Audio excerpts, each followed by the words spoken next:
6:40 en el territorio continental ecuatoriano, buscando la verdad y abogando por la unidad nacional en pro de la paz y la seguridad en el Ecuador.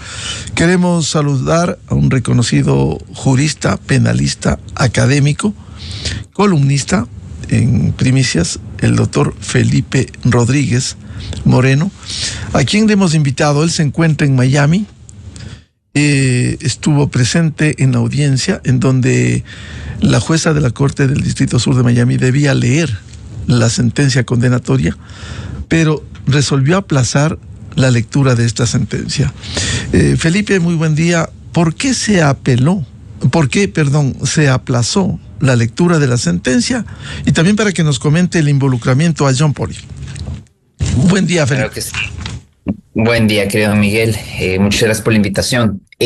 ¿Por qué se aplazó? Yo creo que fue algo positivo, pese a que para muchas personas fue decepcionante no escuchar ya el quantum de la pena, el tiempo de sanción privativa de libertad que se va a imponer a Carlos Pollitt. Pero creo que fue un aspecto positivo porque fue una sorpresa para muchos de nosotros, para otros no lo habrá sido. Que la fiscalía en ese momento hizo una nueva alegación. Esto es importante porque esto es algo que no lo había alegado antes y fue lo que va a causar el diferimiento. Y esa nueva alegación es que la semana anterior, específicamente, si yo no escuché mal, el 5 de septiembre, se procesó a John Pollitt por conspiración para cometer lavado de activos, por lavado de activos como cómplice en la conspiración de lavado de activos de su padre. Y por lo tanto, lo que explicó la fiscal que habló en ese momento, el gran jurado de Estados Unidos habría hallado la trazabilidad de los bienes que Pollitt compró con el dinero de actos de corrupción en Ecuador, los cuales en la trazabilidad permitirían llegar hasta John Pollitt. ¿Por qué es esto? Porque obviamente este tipo de personajes que se llevan tantos millones de dólares no ponen todo a su nombre. En este caso, él lo hacía a través de su hijo, y creo que es importante que la fiscalía haya dado la información que dio ayer, porque siempre nos quedamos con un mal sabor de boca, ¿no? Sabíamos quién era el cajero de Carlos Pollitt, y el cajero de Carlos Pollitt nadie lo tocaba, pero ya vemos que la anterior semana ya fue procesado, y lo que pidió la fiscalía, porque aquí me pondrán, bueno, pues es un caso diferente, ¿por qué se difiere la de Carlos Pollitt? Porque solicitaron que en la misma sentencia de Carlos Pollitt consten ya medidas cautelares contra los bienes de John Pollitt para evitar que mientras dure el proceso él se pueda deshacer de sus bienes. Lo que la jueza dijo esto es de última hora, obviamente yo tengo que garantizar el derecho a la defensa. Preguntó a los abogados de Pollitt, que asumo que serán los mismos de John Pollitt. Él trabaja con 3 estudios jurídicos muy caros de Estados Unidos por falta de uno. Y los abogados dijeron, para nosotros también es sorpresivo y necesitamos tiempo para ver, ellos en inglés lo dijeron asset por asset, es decir, bien por bien, y poder contestar. Por lo tanto, lo que hizo la jueza fue darles hasta el 23 de septiembre para contestar por escrito el pedido de fiscalía. Y el 27 de septiembre la audiencia va a iniciar con un momento de litigio por los bienes de John Pollitt, y una vez terminada esa parte, inmediatamente la jueza leerá su sentencia, la cual incluirá cuál es el tiempo de la pena contra Carlos Pollitt y si es que acepta o no en la misma sentencia imponer medidas cautelares contra los bienes de John Pollitt. Es decir, ¿ya empezaría un nuevo proceso penal contra John Pollitt? Y ya empezó el 5 de septiembre. Ya. Felipe, ¿cuál fue el ambiente? Porque hemos seguido el hilo de sus pronunciamientos en redes sociales, en X. ¿Usted esperaba mirarle, después de lo que sucediera en el 2017, ese infame juicio por supuestas calumnias, donde su padre fue un respetable miembro de la Comisión Nacional Anticorrupción? ¿Cómo le vio a Carlos Pollitt? Creo que fue un ambiente curioso. Realmente la principal lucha que tuvimos y tuve yo principalmente fue encontrar puesto, porque es una sala bastante grande, pero Carlos Pollitt llevó barras. Entonces yo conté 35 personas con él, muchos de ellos familiares, muchos de ellos amigos. Es curiosa la justicia poética, cómo funciona. El abogado de Carlos Pollitt en el juicio contra la Comisión Anticorrupción también estaba presente, sentado en el público, pero ya no con el poder del Consejo, la Judicatura, para lograr una condena contra los comisionados. Recuérdenos cuál era el abogado, para que conozca. El doctor Ulloa, que yo saludé muy respetuosamente con él, yo tengo una relación de mucho respeto, pero es curioso verle ya sentado en el público, donde ese gran contralor que acusaba a la Comisión Anticorrupción ya no es ese gran contralor, sino un hombre que ingresó a la sala de audiencias esposado en piernas y manos, vestido de un color medio caqui, verde oliva, evidentemente derrotado, lo vi bastante viejo, entrando, saludando obviamente a sus seres queridos y sentado listo para oír la fuerte sentencia. Entonces yo vi un Carlos Pollitt completamente derrotado, no me regocijo en eso. Y evidentemente había de todo en la familia. Había gente que simplemente muy respetuosamente miraba hacia el frente y vivía con dolor lo que estaba sucediendo. Muchos que se les veía que tenían vergüenza en realidad, y otros que estaban bastante agresivos, como que querían provocarme para ver si yo hacía algún problema en la corte y lograban alguna microvenganza y me metían preso de una vez ahí. Pero obviamente yo no iba a caer ante esas provocaciones. Bien, ¿y qué tiempo duró esta audiencia? ¿Y cuál fue el fin luego del anuncio de la jueza Catherine Williams? Duró una hora porque el sistema anglosajón es mucho más elástico que el nuestro. El nuestro es muy principalista, fundamentalista, donde tienes que hacer lo que está dentro del cajón. Ella dio la palabra a las partes, pidió una explicación a fiscalía por qué hacen este pedido a última hora y no lo hicieron antes, corrió le entregó la palabra a la defensa. Es decir, fue un diálogo como se suele dar en los Estados Unidos, donde los jueces son muy comunicativos con la parte y no estos robots a los que muchas veces nos acostumbramos a tener al frente. Me pareció una mujer muy sensata la jueza, y en una hora se resolvió aplazar todo para el 27 de septiembre. Se levantó, nos pusimos de pie y salimos. ¿Qué cree que va a pasar el 27? Quizás una conjetura, pedirle que cuántos años le va a poner, eso determinará la jueza Williams, pero ¿qué cree que va a pasar el 27? A ver, veamos si la adivino bien y la atino bien. Yo tengo bastante experiencia en juicios en Estados Unidos, sé cómo funcionan. Yo calculo que le ponen con un pequeño margen de error entre 3 y 14 años. Ese es el tiempo que yo creo que va a recibir. 13 y 14 años. ¿De ahí se puede descontar algo si le dan unos años con libertad condicionada? ¿O no? Normalmente en el sistema tendría que entrar se llaman programas de trabajo. Tiene que entrar, no es como en Ecuador que buena conducta y él tiene que entrar a un programa específico de trabajo, un programa específico de rehabilitación. Pero en este tipo de casos tienen que cumplir al menos el 80% la pena. Entonces, dependiendo qué quiera hacer Pollitt, podría salir en más o menos del 80%. Y hasta el 27, ¿qué puede pasar con los bienes? ¿Se va a decir, estos son los bienes, esto se le va a quitar a Pollitt? ¿Cómo funcionará eso? Claro, hasta los bienes específicos que sí puso a su nombre, es decir, los que continuaban a su nombre, están en este momento con prohibición enajenar, es decir, tienen medidas cautelares y él no se puede deshacer. La jueza, además de poner la pena privativa de libertad, es absolutamente seguro que lo que dirá es que esos bienes, algo así como tenemos nosotros la ley de extinción de dominio, se extinguen a favor del gobierno de Estados Unidos. Y ahora irán por otros bienes que también tienen en el caso de John Pollitt. Claro, o sea, si es que analizamos las sumas millonarias que se manejaban, Carlos Pollitt no se puso tantos millones a su nombre, los bienes los puso a nombre de familiares.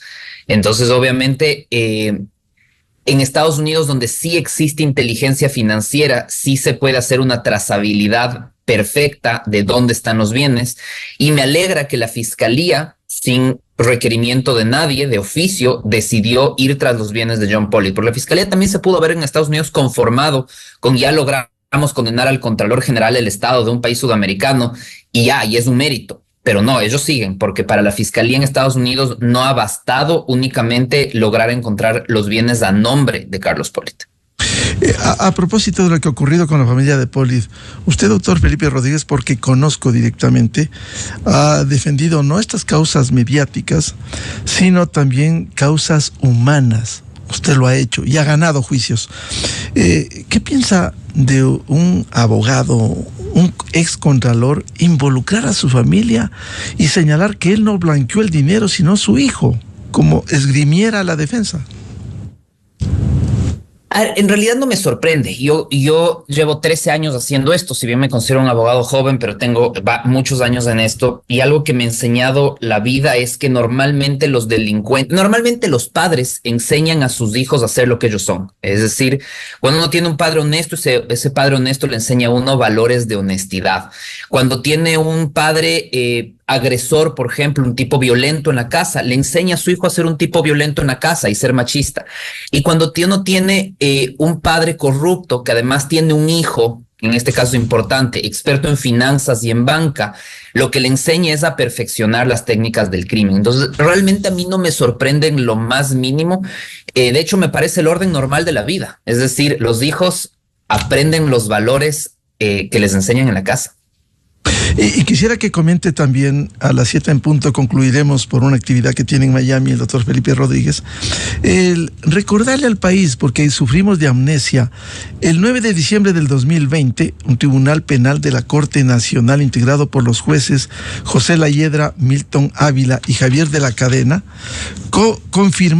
negaron el recurso de casación planteado por Carlos Polit y ratificaron la sentencia de 6 años, pero en el dictamen exculparon a John Polit, que había sido sentenciado inicialmente a 3 años de cárcel, precisamente por el delito de concusión y el dinero de Odebrecht. ¿Qué le hace recordar esto, doctor Felipe? Creo que es importante el dato, querido Miguel, porque muchas veces, como tenemos mala memoria, yo veo muchísima interacción en redes sociales donde dicen en Estados Unidos sí es condenado Carlos Polit porque en Ecuador quedó impune. Y la respuesta es no. Aquí también hay que atribuirle a la Fiscalía General del Estado de Ecuador su buen trabajo.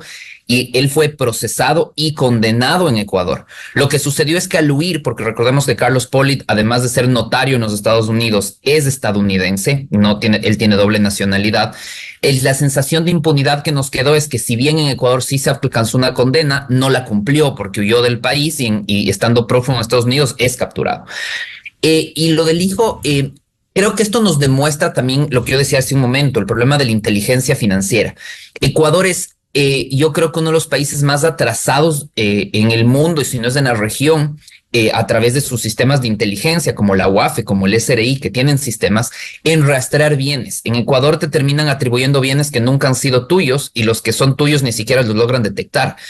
Y creo que esa falta de inversión del Estado en entidades de inteligencia financiera es lo que provoca que gente como John Polit en Ecuador no lo puedan tocar. Porque cuando saben más o menos esconder el dinero, cuando utilizas banca de segundo piso, cuando utilizas offshores, cuando utilizas fondos de inversión indexados, por ejemplo, tú puedes ocultar los bienes de forma que en Ecuador es imposible de rastrearlos. En Estados Unidos llegas a ellos en un abrir y cerrar de ojos. Entonces, la sentencia en Ecuador demuestra la rusticidad de nuestro sistema investigativo. Bueno, para recordar, fue el voto salvado del conjuez Milton Ávila. El Tribunal de la Corte Nacional, integrado además por los magistrados José Layedra, ponente, y Javier de la Cadena, negaron el recurso de casación, confirmaron los 6 años por concusión y exculparon a John Polit. Ahora, explíquenos didácticamente, la concusión no prescribe. En el escenario que le pongan 13, 14, 10 años, si cumple la pena ya, el Ecuador puede o debe pedir la extradición, que está abierta, para que venga a pagar los 6 años por concusión en el Ecuador, si es que vive Polit todavía. Sí, podríamos tener esa discusión. En la concusión no prescribe ni el ejercicio de la acción, ni la pena. Es decir, podría el Ecuador solicitar que él venga a cumplir la pena acá. Ahora, dudo que lo hagan. No solo por un tema de crisis carcelaria y falta de presupuesto. El tiempo de pena que él va a tener que cumplir en Estados Unidos es mucho más alto, así que dudo que suceda. Lo que a mí sí me gustaría ver en estos casos, y creo que también es un tema de muchísima reflexión para esta entrevista, es lo inteligentes que son en Estados Unidos. Porque si ustedes se dan cuenta en los grandes casos de corrupción contra grandes líderes y políticos latinoamericanos, que se nos escapan a nosotros entre los dedos, terminan siendo juzgados en Estados Unidos y el dinero que se llevaron termina en el Tesoro de los Estados Unidos. ¿Por qué? Porque el sistema anglosajón ha sido estructurado para no saciar la sed de venganza de la gente, sino para realmente reparar. ¿A qué me refiero yo? En Ecuador no nos importa que la sentencia o que los cálculos matemáticos no den. No nos importa que alguien se haya llevado 1 millón, aquí les queremos condenar por 100 millones. Porque en Ecuador lo que queremos es sangre, lo que queremos ver es sufrimiento en una cárcel. Mientras en Estados Unidos dicen, la pena es una consecuencia del delito, pero si es un delito financiero, yo me llevo ese dinero. Yo creo que el Ecuador debería repensar modos de condenar gente cuando evidentemente hayan cometido delitos, que le permita al Ecuador negociar con el delincuente para recuperar el dinero. Solo que en Ecuador negociar con un delincuente es pecado. Negociar con un delincuente es decir malas palabras. Estados Unidos lo hace y Estados Unidos se terminará quedando con el dinero de los pobres del Ecuador, que es lo que se termina llevando gente como Carlos Pollitt. Entonces eso también debería generar, y aquí no sé si vaya a suceder, no sé si ha sucedido, pero este es el momento también para que la Procuraduría General del Estado ecuatoriana actúe y se presente como víctima, como yo lo he hecho en otros casos, en juicios en Estados Unidos y decir, oye, gracias a Estados Unidos por el trabajo que estás haciendo, te tengo que agradecer, pero el dinero de la reparación no es tuyo, es mío, y como víctima vengo, representando al Estado ecuatoriano, vengo a decir que una vez que hayas recuperado 20 millones, esos 20 millones van a la cuenta ecuatoriana. Esto es caro, esto también la gente debe saber, porque no es que el Procurador General del Estado viene, se sienta y habla. Tiene que contratar estudios jurídicos estadounidenses. Esos estudios jurídicos estadounidenses que se dedican a eso cobran bastante. Uno de estos juicios costarán 3-4 millones de dólares solo en honorarios profesionales, pero son inversiones que valen la pena hacer y que el Estado tiene que empezar a hacer para que el dinero, la corrupción no se quede en Estados Unidos, sino que pueda regresar a nuestras arcas. ¿Y ha habido casos en donde otros países han recuperado dinero, en casos similares de corrupción en Estados Unidos? ¿El Ecuador podría recuperar algo de esos bienes que ha lavado? Sin duda, ya ha sucedido antes, es decir, este no es el primer caso, esto es un dato que yo lo conozco muy de cerca. En el periodo de Íñigo Salvador, yo creo que Íñigo Salvador es uno de los procuradores generales del Estado que más abogados estadounidenses logró contratar justamente para presentarse como víctima en todos los casos. Recordemos que en el periodo, sobre todo de Lenín Moreno y posteriormente también con Guillermo Lasso, fue cuando explotaron todos los casos del correísmo, todos los casos de Petroecuador, es decir, todos los escándalos de corrupción que se los procesaba en Estados Unidos.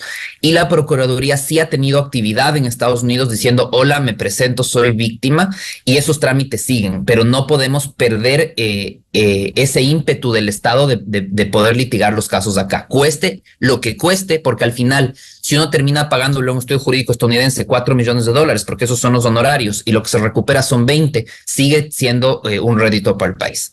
Para concluir, Felipe, ¿lástima o desprecio ver en esas condiciones a este corrupto prepotente cuando estuvo en el Ecuador?